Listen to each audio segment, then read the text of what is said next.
Ayo bawa harta ke surga. Dukung pembangunan sekolah Islam Mufid dengan donasi ke rekening atas nama Yayasan Muflih untuk Islam dan Dakwah. Bismillahirrahmanirrahim. Assalamualaikum warahmatullahi wabarakatuh.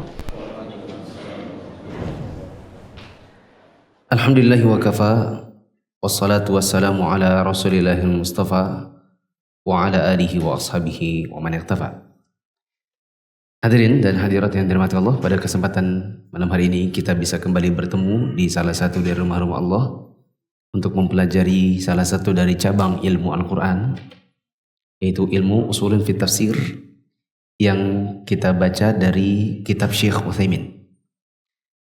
Pada kesempatan malam hari ini kita akan masuk ke dalam bab baru.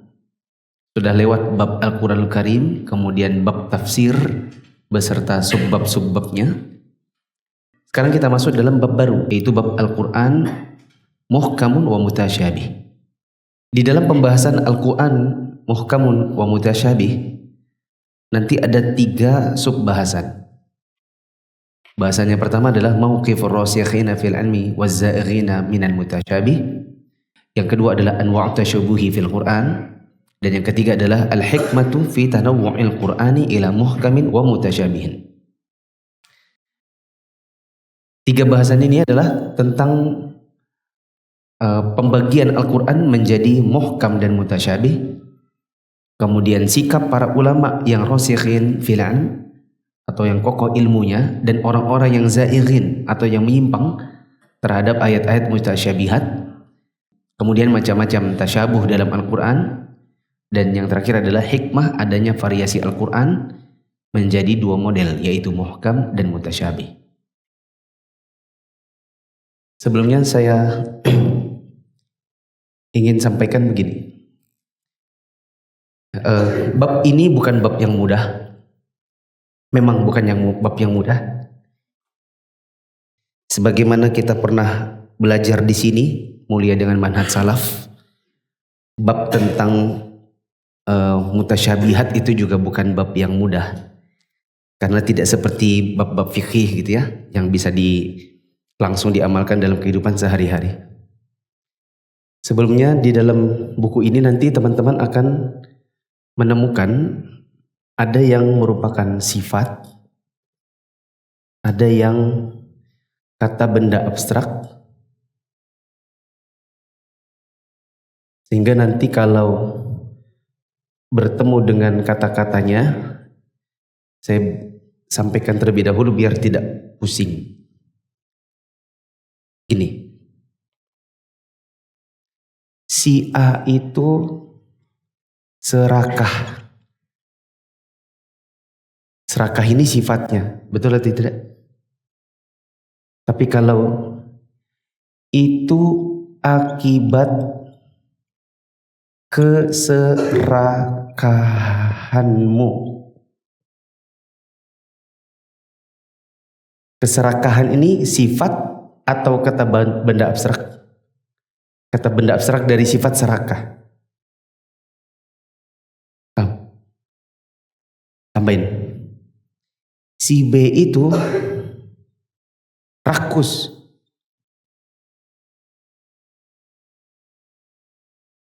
Dia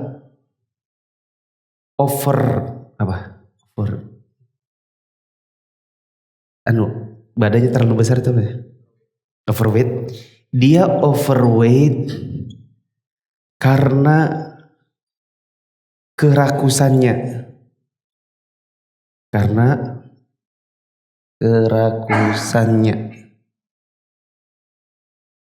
Rakus ini sifatnya, sedangkan kerakusan itu kata benda abstrak dari rakusnya, betul ya? Nanti dalam pembahasan bab ini teman-teman akan dapati kata muhkam. Sedangkan kata benda abstrak dari muhkam ini adalah ihkam. Al-ihkam. Sifatnya nanti teman-teman akan dapati mutasyabih. Mutasyabihun. Sedangkan kata benda abstraknya teman-teman akan dapati kata tasyabuh. Maka nanti tidak usah bingung, kenapa ya dibilang ihkam, kenapa dibilang muhkam. Sebenarnya kalau dibilang muhkam berarti pakai sifatnya, sedangkan ihkam pakai kata benda abstrak dari sifatnya. Begitu juga mutasyabih dengan tasyabuh.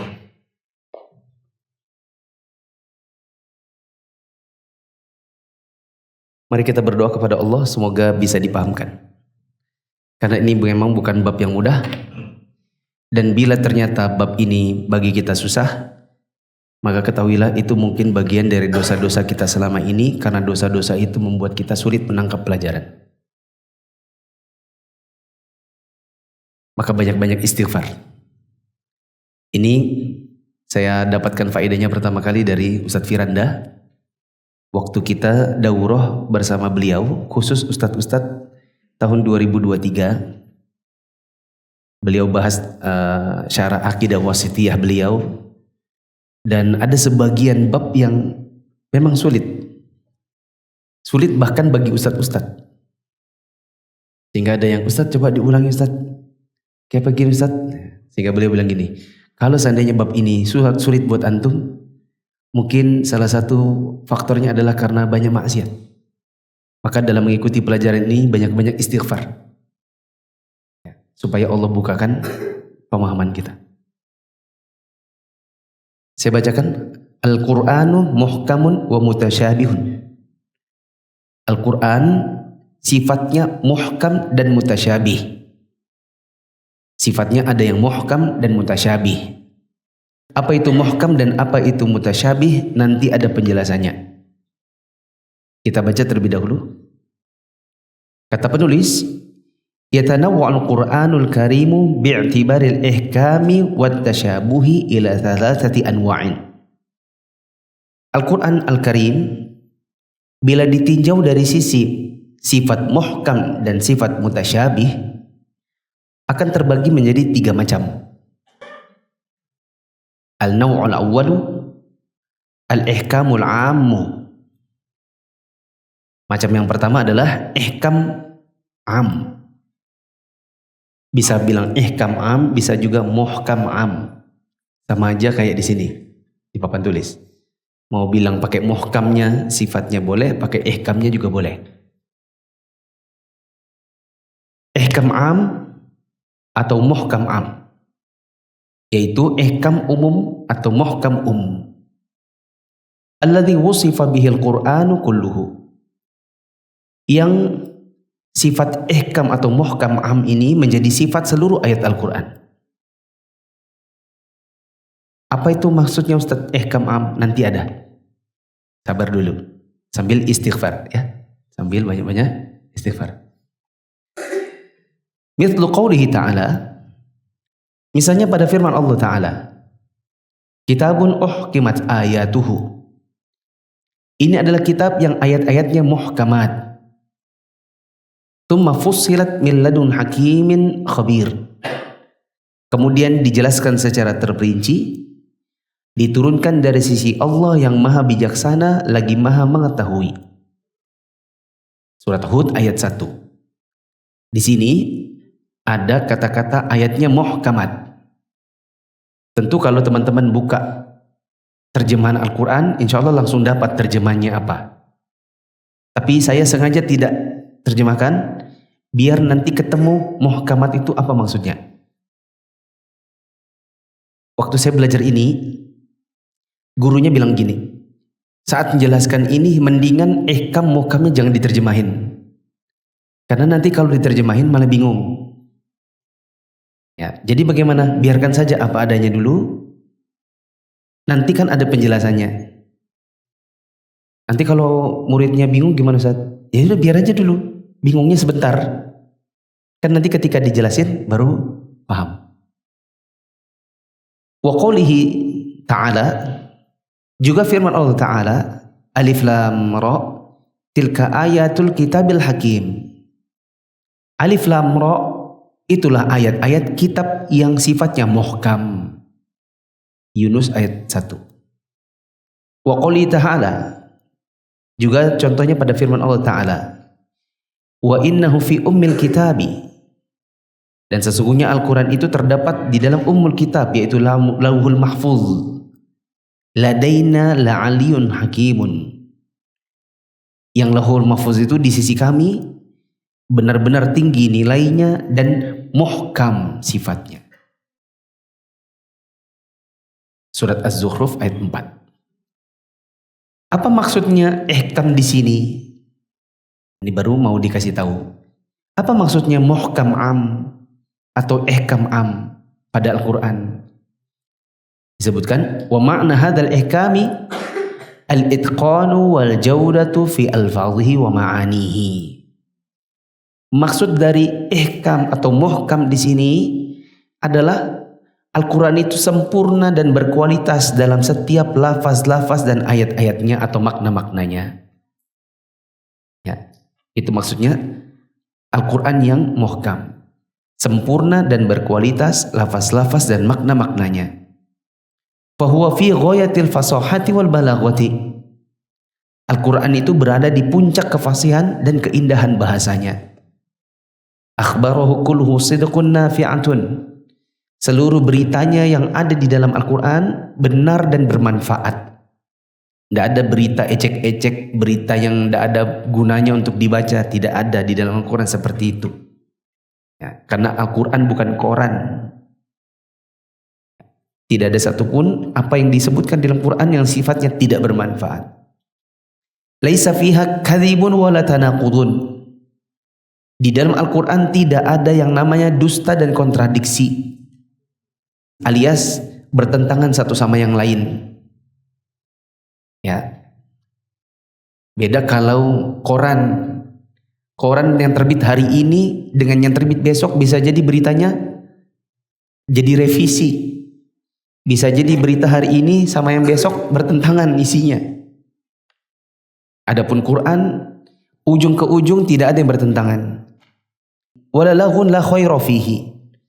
Di dalamnya tidak ada kesia-siaan yang tidak ada kebaikan pada kesia-siaan tersebut. Wa ahkamuhu kulluha adalun. Dan seluruh hukum yang terkandung di dalam Quran itu adil. Wa hikamuhu laisa fihi jawrun. Hikmah yang terkandung di dalam Al-Quran tidak mengandung kezaliman. Wala ta'aradun. Tidak mengandung pertentangan. Wala hukmun safihun. Dan tidak ada juga hukum di dalam Quran yang sifatnya enggak mutu. Ini yang disebut dengan ihkam atau muhkam am. Bahwa seluruh ayat Al-Quran itu adalah ayat-ayat yang sifatnya muhkam am. Alias apapun yang ada di dalam Quran sifatnya berkualitas, sempurna, indah bahasanya, fasih, benar beritanya, tidak ada dusta, tidak ada kesia-siaan.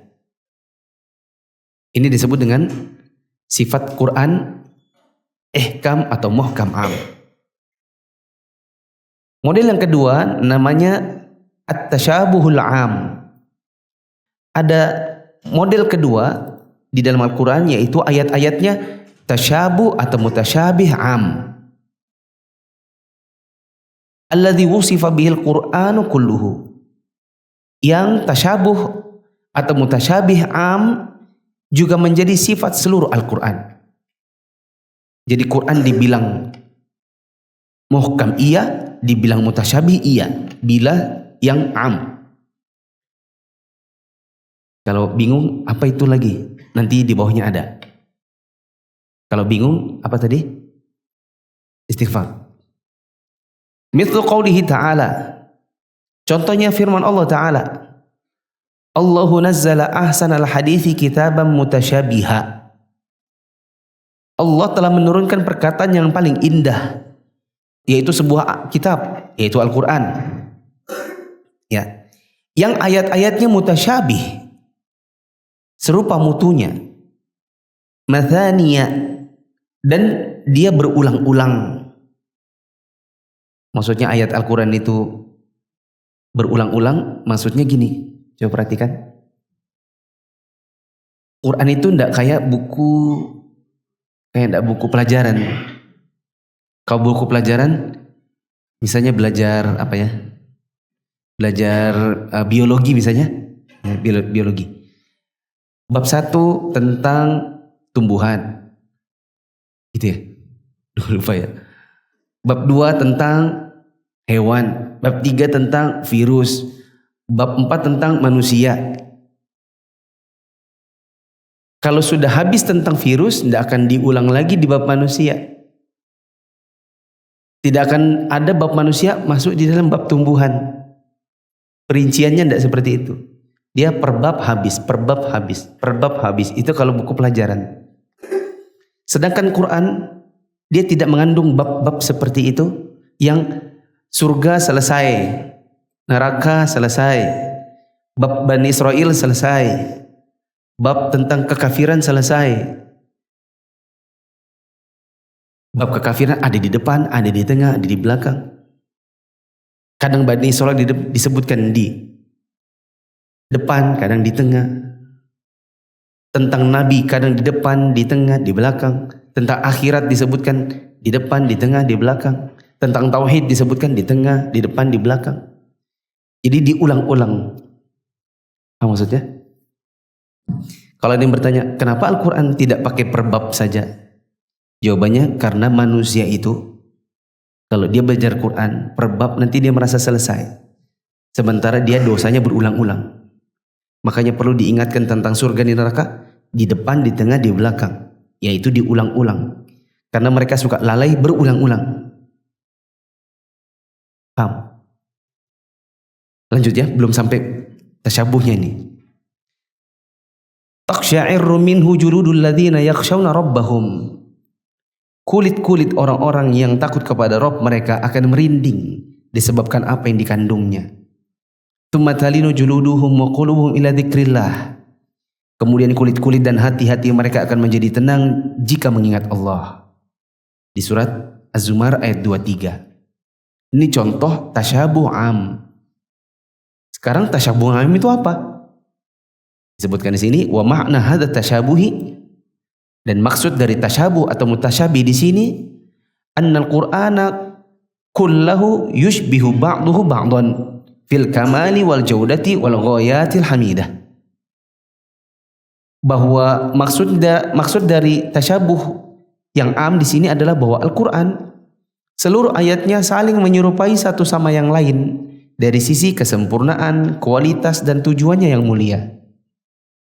Ini sebagaimana dalam firman Allah, walau kana min indi ghairillahi lawajadu fihi ikhtilafan katsira. Seandainya Al-Qur'an itu datangnya dari yang selain Allah, niscaya mereka akan dapati di dalamnya kontradiksi yang banyak. Surat An-Nisa ayat 82. Sabar teman-teman ya, nanti insya Allah saya gambar di papan tulis supaya lebih jelas. Saya gambarkan nanti setelah model yang ketiga. An-naw'u tsalitsu al-ihkamu al-khassu bi ba'dihi wat tasyabuhul khassu bi ba'dihi. Model yang ketiga ada ayat sifatnya ihkam atau muhkam khas, yaitu khusus terhadap sebagian ayat yang lain, dan dia juga tasyabuh atau mutasyabih khas atau khusus terhadap ayat yang lain. Mithlu qoulihi ta'ala, misalnya dalam firman Allah Ta'ala, huwallazi anzala 'alaikal kitaba, dialah Allah yang menurunkan kitab Al-Quran kepada kalian. Minhu ayatum muhkamatun, di antara ayat-ayatnya ada yang muhkamat. Hunna ummul kitab, dan ayat-ayat muhkamat ini yang menjadi pokok dari Al-Quran. Wa ukharu mutasyabihat, dan ada juga ayat-ayat yang lain yang sifatnya mutasyabihat atau saling mirip. Famal ladzina fi qulubihim zayghun, ya, adapun orang-orang yang memiliki penyimpangan di dalam hatinya, apa yang mereka lakukan? Fayattabi'una ma tasyabaha minhu ibtigha'al fitnati wa ibtigha'a ta'wili. Mereka akan mengikuti sebagian dari ayat-ayat mutasyabihat dalam rangka mencari-cari fitnah dan takwil yang menyesatkan. Wa ma ya'lamu ta'wilahu illallah. Padahal tidak ada yang mengetahui takwilnya kecuali Allah. Warrasikhuna fil ilmi, adapun orang-orang yang kokoh di dalam ilmunya, yaquluna amanna bihi kullun min indi rabbina. Para ulama yang kokoh dalam ilmu mereka akan mengatakan kami beriman dengan Al-Quran dan seluruh yang ada di dalamnya kami yakini berasal dari Rabb kami. Wa may yadhakkaru illa ulul albab. Dan tidak ada yang mengambil pelajaran kecuali orang-orang yang memiliki akal sehat. Surat Ali Imran ayat 7. Apa maksudnya tasyabuh khas, ihkam khas? Disebutkan di sini, wa ma'na hadzal ihkami ay yakuna ma'na al-ayati wadihan jaliyan la khafa'a fihi. Maksud dari ihkam atau muhkam di sini bahwa ayat tersebut memiliki makna yang jelas dan terang, tidak ada samar. Mithlu qaulihi ta'ala. Contohnya adalah firman Allah Ta'ala.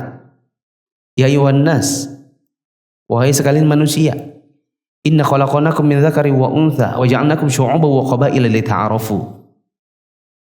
Sesungguhnya kami ciptakan kalian dari seorang laki-laki dan perempuan. Lalu kami jadikan kalian berbangsa-bangsa dan bersuku-suku agar kalian saling mengenal. Surat Al-Hujurat ayat 13. Apa tadi maksudnya ihkam? Maksudnya adalah maknanya terang, jelas, tidak samar. Contohnya firman Allah, wahai sekalian manusia, kami ciptakan kalian dari seorang laki-laki. Siapa itu? Jelas ya, siapa laki-lakinya. Dari seorang perempuan, siapa itu? Kan sudah jelas siapa orangnya. Kami jadikan kalian berbangsa-bangsa. Jelas atau enggak? Jangan ada yang nanya, bangsa itu apa Ustaz? Ya, sudah jelas bangsa itu apa. Kami jadikan kalian bersuku-suku. Jelas ya? Supaya kalian saling mengenal. Sudah jelas. Ya. Tidak perlu lagi tidak perlu dicari-cari maknanya jelimet. Bangsa itu apa ya? Apa maksudnya ya? Semakin dijelaskan malah semakin bingung. Ya, karena sudah jelas. Kaidahnya adalah sesuatu yang sudah jelas, kalau semakin mau diperjelas malah semakin bingung. Ya. Anak-anak, ada yang mau ini air minum. Apa itu air minum? Air minum adalah cairan yang diciptakan oleh Allah yang semakin rumit. Bila sudah jelas mau diperjelas lagi. Nah, ada ayat yang sifatnya sudah muhkam, maksudnya di sini terang, jelas, tidak samar. Contoh lagi, wa qauluhi, juga firman Allah Ta'ala, ya ayuhan nasu u'budu rabbakum, wahai sekalian manusia, sembahlah Rabb kalian. Siapa Rabbnya? Sudah jelas. Saya ulang, apa itu menyembah? Ya menyembah, beribadah. Mau semakin diperjelas malah semakin rumit nanti. Rabbakum, Tuhan kalian. Siapa dia? Allah. Tidak usah diperjelas lagi karena sudah jelas. Alladzi khalaqakum walladzina min qablikum. Yang Allah ini telah menciptakan kalian dan menciptakan orang-orang sebelum kalian. Jelas ya? Dia menciptakan kita sekarang, dia menciptakan Nabi Adam. Dia menciptakan keturunan-keturunan Adam. La'allakum tattaqun. Kalian menyembah ini supaya kalian semuanya bertakwa. Sudah jelas ya? Bertakwa itu apa? Ya bertakwa. Takut kepada Allah dengan cara mengerjakan perintahnya dan menjauhi larangannya. Contoh yang lain. Firman Allah Ta'ala, wa ahallallahu al-bai'a. Allah menghalalkan jual beli. Jelas ya? Apa itu halal? Halal adalah lawan dari haram. Artinya mau diperjelas malah susah. Ya. Jual beli, sudah tahu jual beli. Yaitu tukar menukar barang dengan barang, barang dengan uang, uang dengan uang dengan niat cari untung. Nah, berikutnya wa qaulihi, contoh yang juga jelas. Hurrimat 'alaikumul maitatu wad-damu wa lahmul khinziri wa ma uhilla li ghairillahi bihi. Diharamkan atas kalian bangkai. Jelaskan bangkai? Darah. Jangan lagi ada yang bertanya, darah itu apa ya? Semakin dijelaskan, darah adalah bagian dari tubuh yang mau dijelaskan malah semakin rumit. Sudah jelas. Daging babi. Sudah jelas. Hewan yang disembelih untuk selain Allah, ini sudah jelas juga. Wa amtsalu dzalika katsiratun. Contoh untuk ayat yang muhkamat ini banyak sekali. Tidak bisa lagi disebutkan satu-satu. Ya. Lanjutnya, wa makna hadzal tasyabuhi. Adapun makna dari mutasyabih di sifat yang ini, ayakuna ma'na al-ayati mushtabihan khafiyan. Maksudnya adalah maknanya memiliki kesamaran dan sesuatu yang agak tersembunyi. Bihaitsu yatawahhamu minhul wahimu ma la yaliqu billahi ta'ala. Gara-gara maknanya agak samar sampai ada orang itu bingung. Karena dia bingung, maka dia menduga makna ayat itu dengan sesuatu yang tidak layak bagi Allah Ta'ala. Au kitabihi, juga tidak layak bagi kitabullah. Au rasulihi, atau dia duga sesuatu yang tidak layak untuk rasulnya. Wa yafhamu minhul alimur rasikhu fil ilmi khilafa dzalika. Adapun orang-orang yang kokoh ilmunya, para ulama, mereka nggak bingung. Mereka memahami ayat tersebut tidak sebagaimana yang mereka orang-orang bingung duga.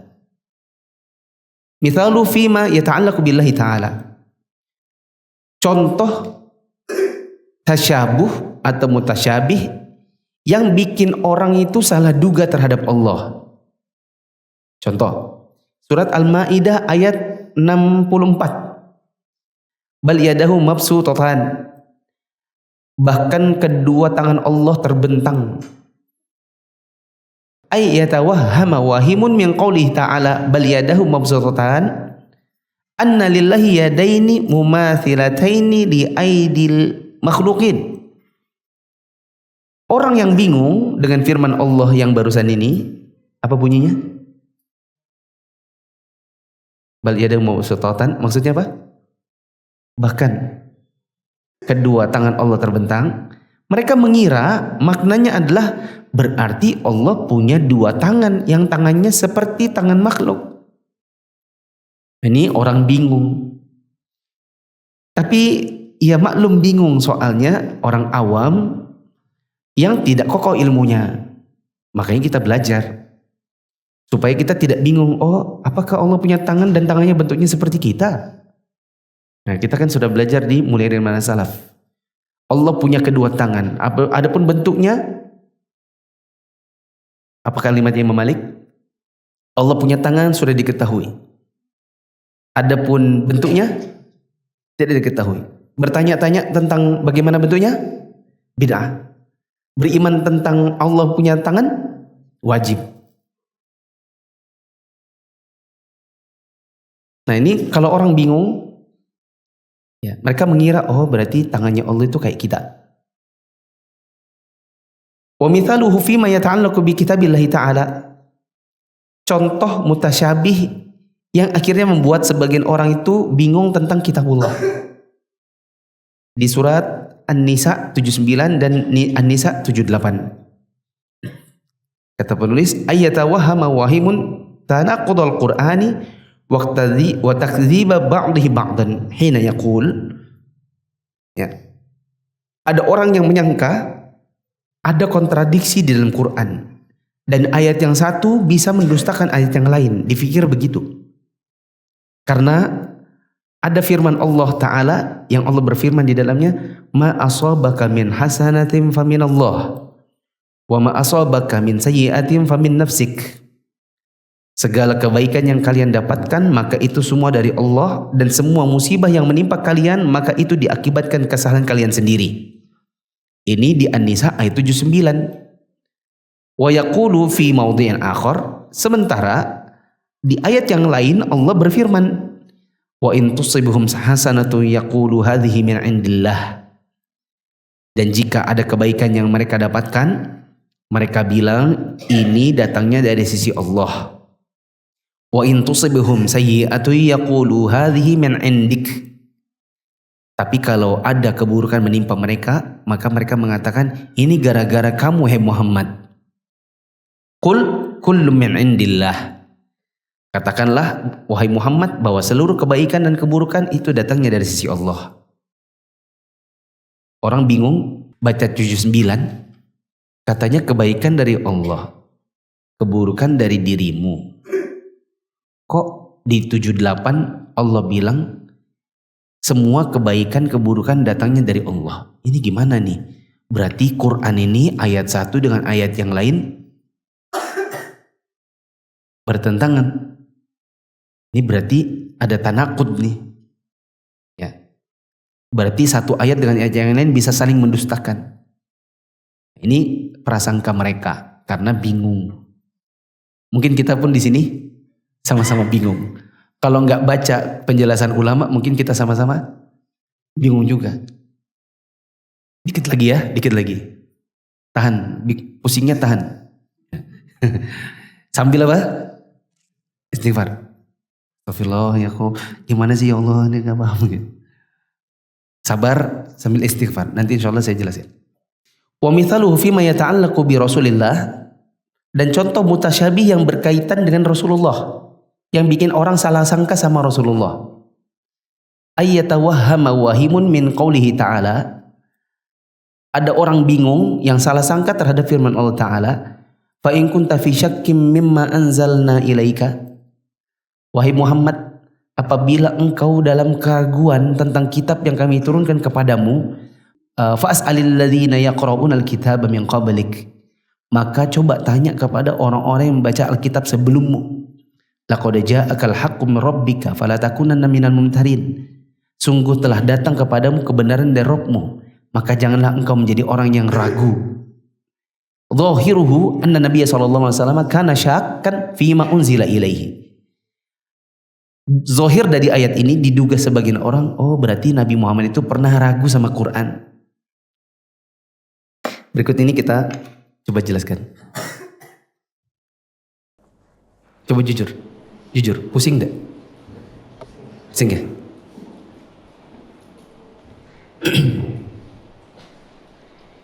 Gini teman-teman, Al-Quran itu dibagi menjadi ayat yang sifatnya muhkamun dan ada ayat yang sifatnya mutasyabih. Ada yang muhkam, ada yang mutasyabih.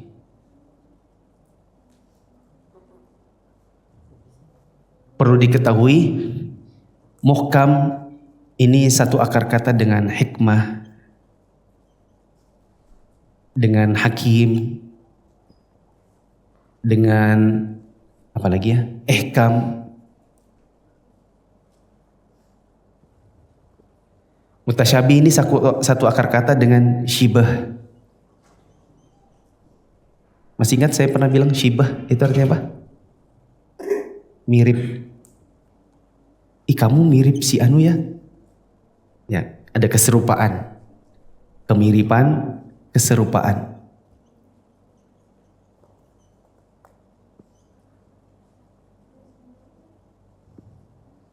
Sampai sini dulu, paham ini? Paham enggak? Al-Quran dibagi dua, sebutkan.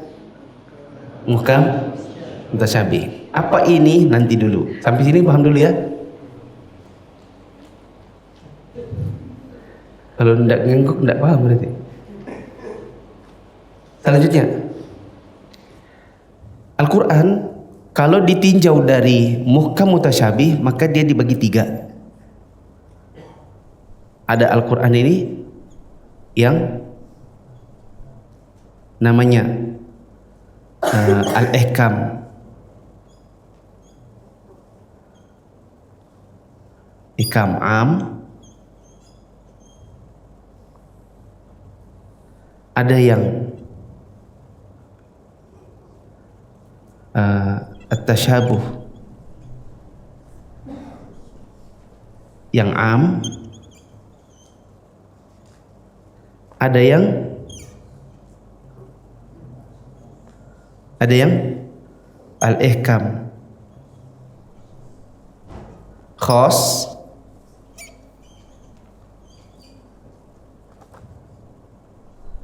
Dan at-tasyabuh khas.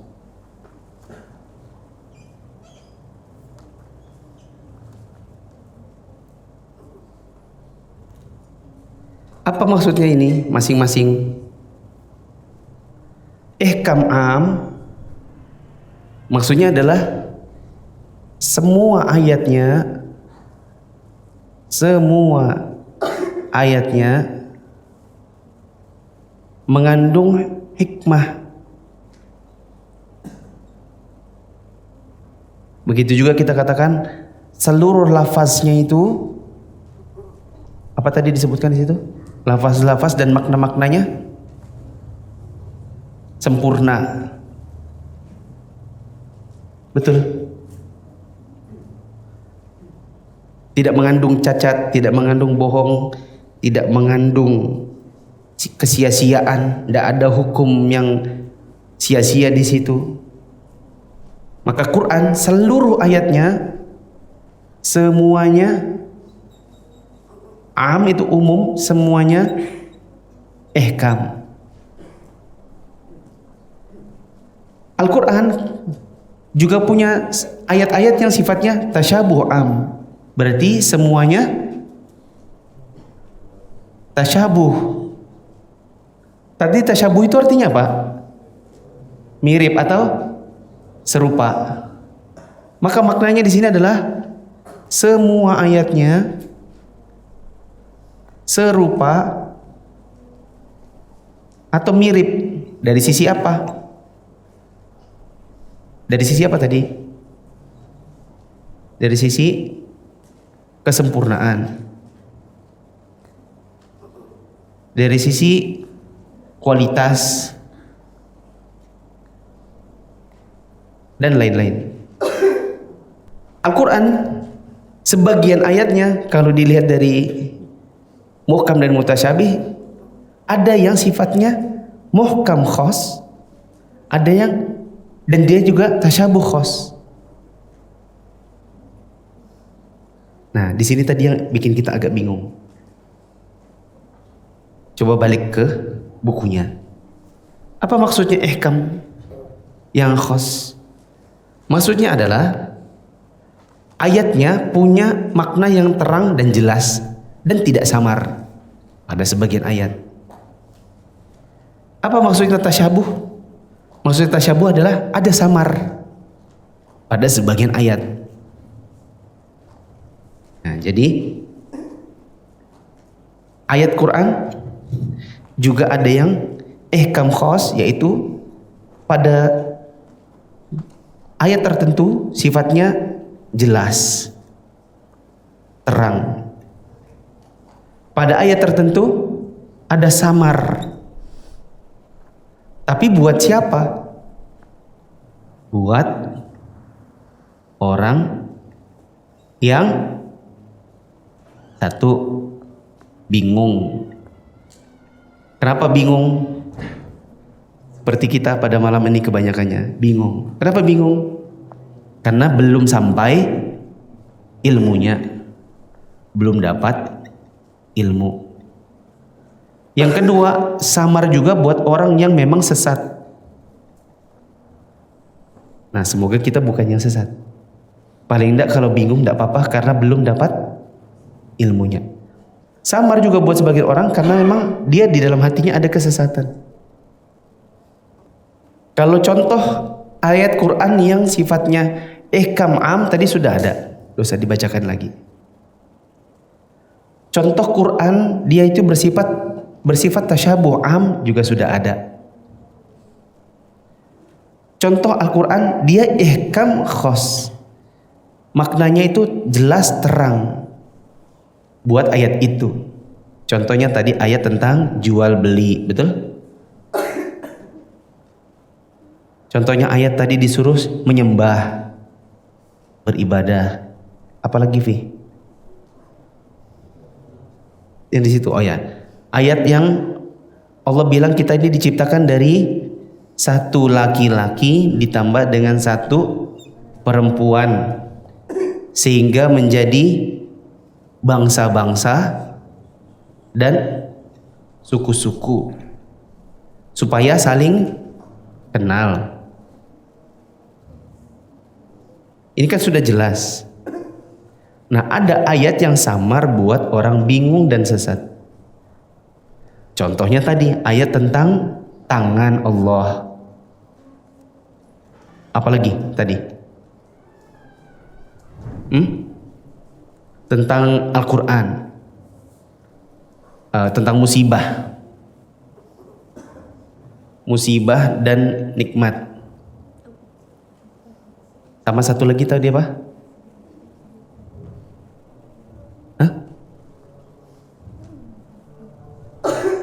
Rasul meragukan wahyu, Nabi ragu terhadap Quran.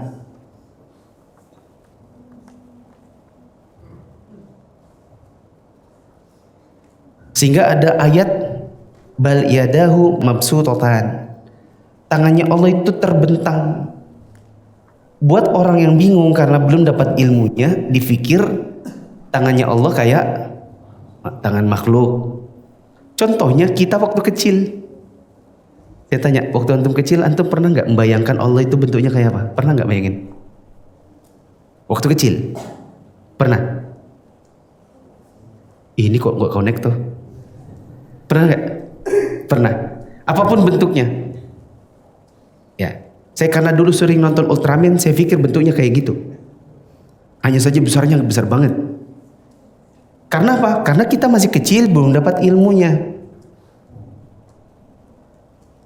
Baca tangan Allah, kalau belum dapat ilmunya, kita mikir nanti tangannya Allah kayak tangan manusia. Allah punya kaki, Allah punya wajah. Kalau kita belum dapat ilmunya, kita akan berpikir Allah itu punya wajah, wajahnya kayak kita. Allah punya kaki, kakinya kayak kita. Ternyata setelah dapat ilmunya, ternyata ada 4 di sini unsurnya. Sebagaimana kata Imam Malik, al-istiwa ma'lum. Terus wal kaifu majhul. Wal imanu bihi wajib. Wa su'alu an'u bid'ah. Allah punya wajah sudah diketahui dengan dalil. Bentuknya kayak apa tidak ada yang tahu. Beriman bahwa Allah punya wajah wajib. Tanya-tanya bagaimana bentuk wajahnya Allah, bid'ah. Allah punya tangan, oh ya Allah punya tangan. Dari mana taunya? Dari dalil. Tadi kan Qur'annya bilang Allah punya tangan. Tangannya Allah terbentang. Bagaimana bentuknya?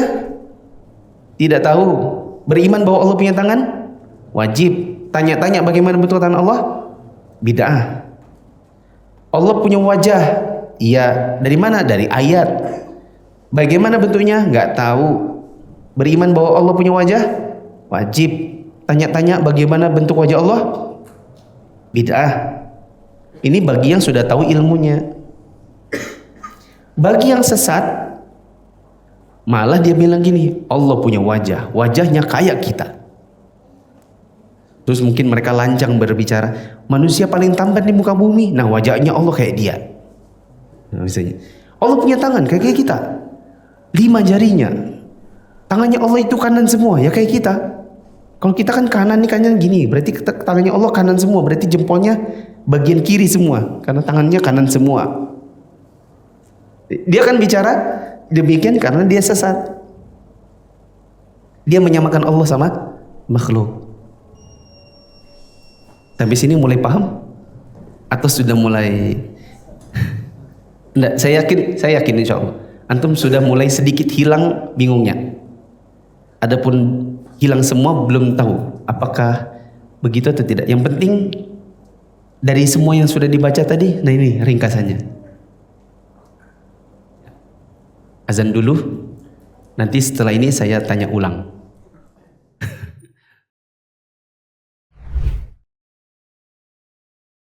Allahu Akbar, Allahu Akbar, Allahu Akbar, Allahu Akbar. Asyhadu an la ilaha illallah.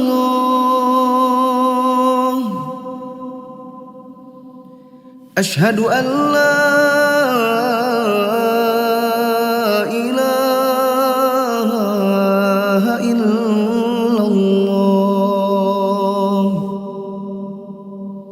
أشهد أن محمد رسول الله أشهد أن محمد رسول الله حي على الصلاة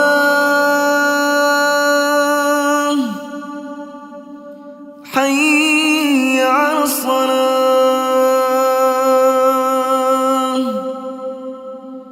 حي على الفلاح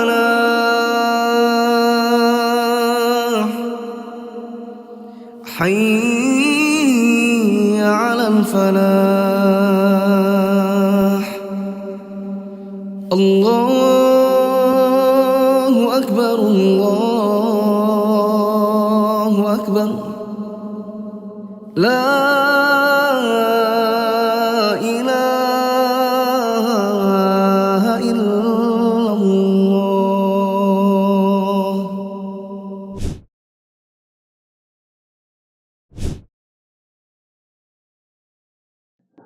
Untuk membantu kita memahami lagi, coba dibaca bukunya.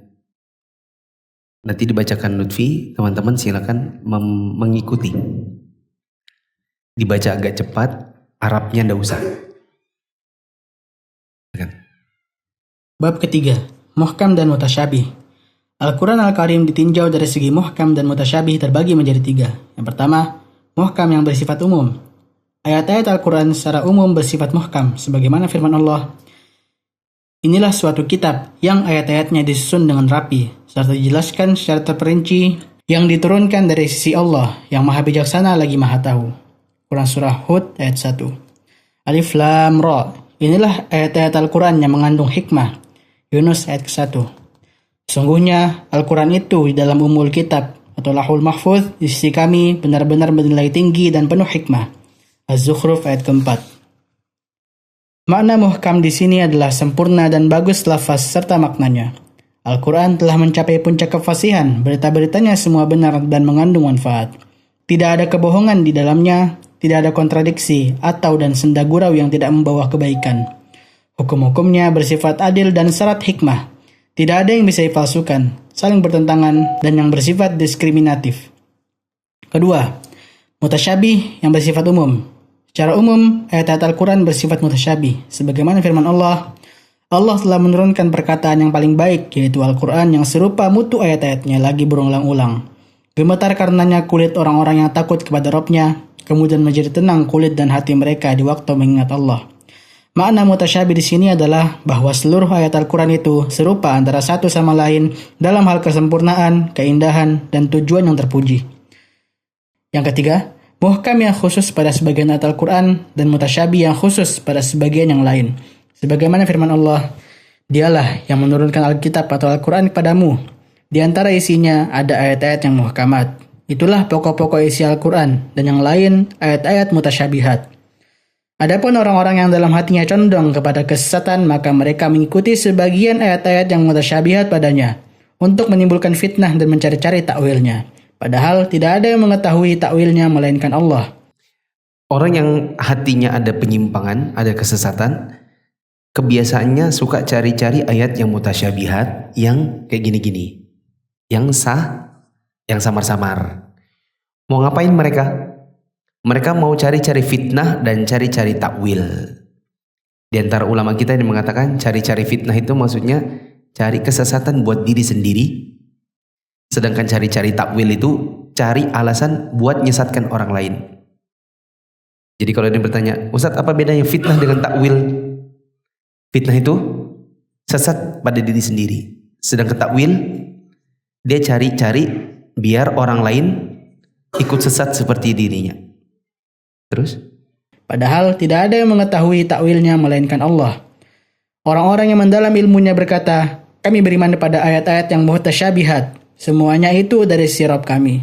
Tidak dapat mengambil pelajaran darinya, melainkan orang-orang yang berakal. Adapun orang-orang yang kokoh ilmunya, para ulama, para penuntut ilmu sunnah, maka mereka kalau ketemu dengan yang mutasyabih, yang samar-samar, apa yang mereka lakukan? Mereka bilang kami beriman kepada Allah tentang ayat ini semua datang dari Allah, dan untuk cari tahu maknanya nanya sama para ulama, caranya biar dapat ilmunya. Kalau orang sesat, mereka tidak nanya sama para ulama, mereka nerjemah sendiri, nafsir sendiri, ya. Dan makanya kita katakan guru-guru Quran yang belajarnya baru sampai ngajarin cara baca, tapi mau coba-coba menafsirkan, tapi tidak pernah belajar ilmu tafsir, biasanya nanti akan, kalau nggak bingung, kalau nggak malah menyesatkan. Terus? Muhkam di sini maksudnya makna ayatnya jelas dan terang, tidak ada yang tersembunyi.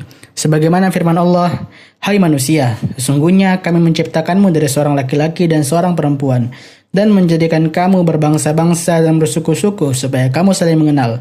Al-Hujurat ayat 13. Ini ayatnya jelas. Saking jelasnya kalau mau dicari-cari tafsirnya, untuk semakin perjelas malah semakin bingungkan. Laki-laki itu jelas apa, perempuan itu jelas apa, siapa.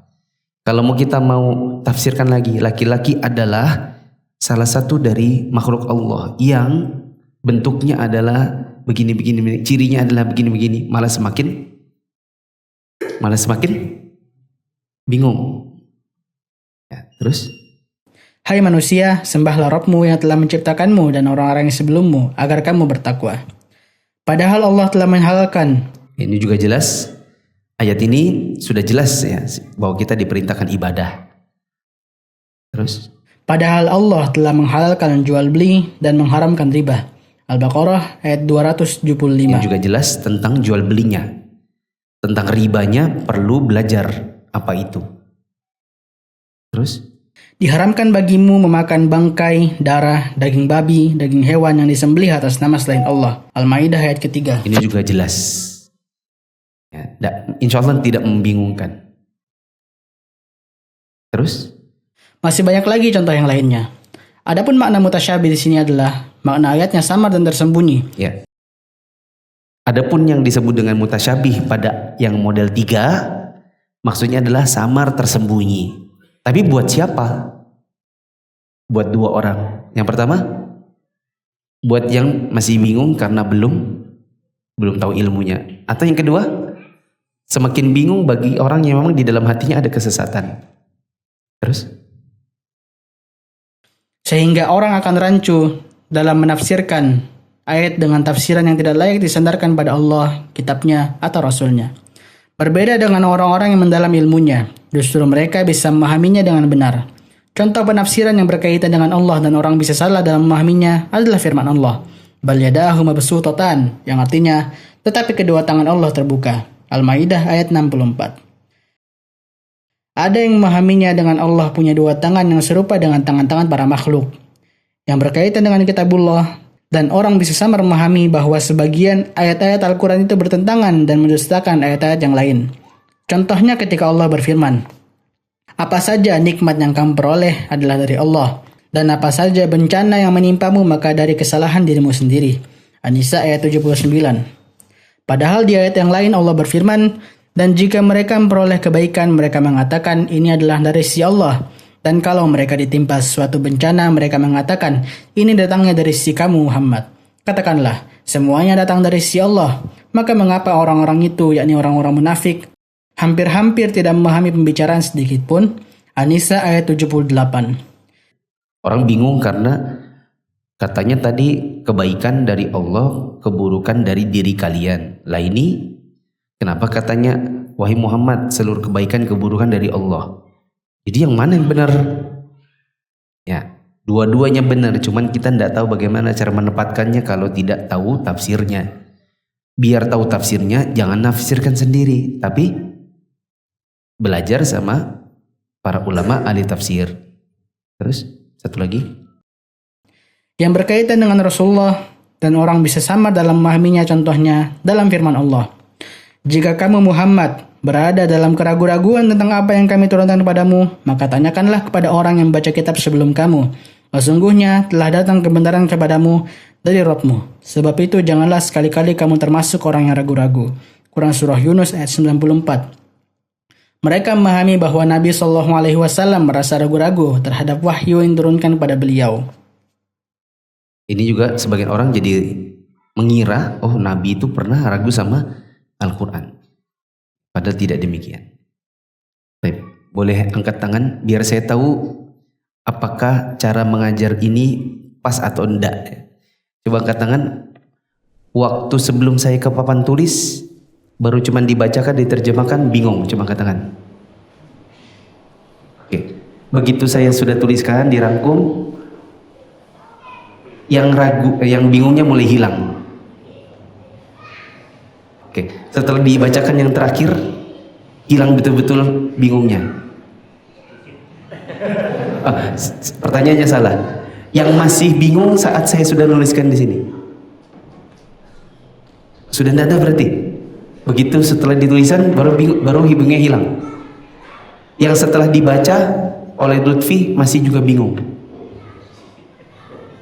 Maksud Jantung bingung dikit. Tapi secara umum hilang bingungnya.